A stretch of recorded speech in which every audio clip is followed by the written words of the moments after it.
மாஷா அல்லாஹ். இது வந்து நேற்றுள்ள பாடத்துக்குள்ள உள்ள ஹோம்ஒர்க்கு. அல்லாஹ் உங்களுக்கு கல்வி ஞானத்தை அதிகப்படுத்துவானாக. பாடம் ஆரம்பிக்கிறதுக்கு முன்னாடி நம்ம துவா ஓதிக்கலாம். ரப்பி ஷ்ரஹ்லி சத்ரி வயஸ்ஸிர் லி அம்ரி வஹ்லுல் உக்தத்தம் மின் லிசானி யஃப்கஹு கௌலி. ரப்பி ஜித்னி இல்மா ரப்பி ஜித்னி இல்மா ரப்பி ஜித்னி இல்மா.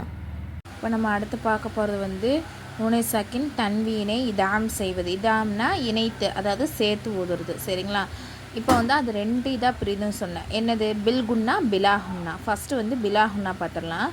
நுனை சாக்கின் அல்லது தன்வினுக்கு பிறகு லாம் அல்லது ரா வந்தால் நுனை சாக்கினையும் தன்வினையும் குன்னா செய்யாமல் சேர்த்து ஓத வேண்டும்.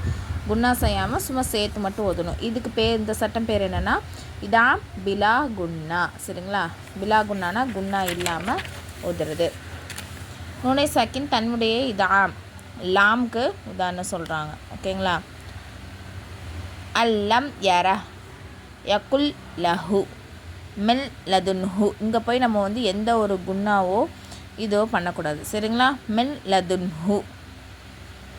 ரிஸ்கல் லக்கும் குல்லுல் லஹு உஃபில் லக்கும். அதே மாதிரி ராக்கு உதாரணம். இங்கே நுனை சக்கினுக்கு அப்புறம் ரா வந்திருக்கு, அதுக்கு சொல்கிறாங்க. இல்லா மர் ரஹிம அர் ரா உஸ்தான மெர் ரொப்பிக். இங்கே தன்வீனுக்கு அப்புறம் ரா வந்திருக்கு. ஓகேங்களா?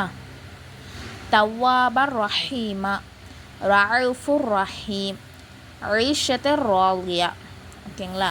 அடுத்தது வந்து பில்குன்னா. பில்குன்னானா என்ன செய்யணும்னா இணைச்சு நம்ம வந்து குன்னா செஞ்சு ஓதணும். நுனை சாக்கினால தன்வீனுக்கு பிறகு, அதாவது இதை எப்படி சேர்த்து சொல்லுவாங்கன்னு சொன்னால் யோம அப்படி சொல்லுவாங்க. அதோடைய இந்த தனி லெட்டரை வந்து சேர்த்து கோர்வையாக சொல்லியிருக்காங்க. சரிங்களா? என்னென்ன எழுத்து? யா வா மீம் நூன் ஆகிய எழுத்துக்களின் ஏதாவது ஒரு எழுத்து வந்துச்சு அப்படின்னு சொன்னால் நுனை சாக்கினையும் தன்வீனையும் நம்ம வந்து பின்வரும் எழுத்துடன் சேர்த்து குன்னா செய்து ஓதணும்.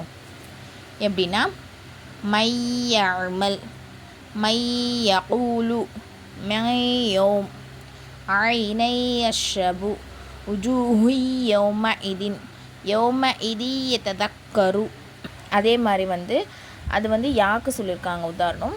இங்கே வந்து நுனை சக்கினுக்கு அப்புறம் வா வந்தால் உதாரணம் சொல்லியிருக்காங்க. அதே மாதிரி மீம், நுனை சக்கினுக்கு அப்புறம் மீம் வந்தால் உதாரணம். இங்கே நூனுக்கு இந்த மாதிரி ஒவ்வொரு எழுத்துக்கும் உதாரணம் வந்து சொல்லியிருக்காங்க. ஓகேங்களா? புரிஞ்சிச்சா? இதான் வந்து இதாமுடைய சட்டம். பில்குன்னா பிலாகுன்னா சட்டத்தை நம்ம முடிச்சிட்டோம். இப்போ வந்து நூனை சாக்கினும் தன்வீனுக்கும் பிறகு வரக்கூடிய அந்த 4 சட்டத்தையும் நம்ம வந்து ஃபுல்லாக கம்ப்ளீட் பண்ணிட்டோம். சரிங்களா? இது ஃப்ரீ முஅல்லமா கோர்ஸ். இது வந்து நம்ம சர்டிஃபிகேட் கொடுத்துருவோம் இன்ஷா அல்லாஹ். இந்த கோர்ஸில் வந்து ஜாயின் பண்ணுறதுக்கு விருப்பம் உள்ளவங்க, அதாவது ஒன்லி லேடிஸ் மட்டும், நான் கீழே டிஸ்கிரிப்ஷனில் டெலகிராம் சேனலோடைய லிங்க் வந்து கொடுக்குறேன். இன்ஷா அல்லாஹ் விருப்பம் உள்ளவங்க மட்டும் அதில் வந்து ஜாயின் பண்ணிக்கோங்க. இன்னும் டீட்டெயில்ஸ் வந்து அந்த சேனலே நான் கொடுத்துருக்கேன். அஸ்ஸலாமு அலைக்கும் வரஹ்மத்துல்லாஹி வபரகாத்துஹு.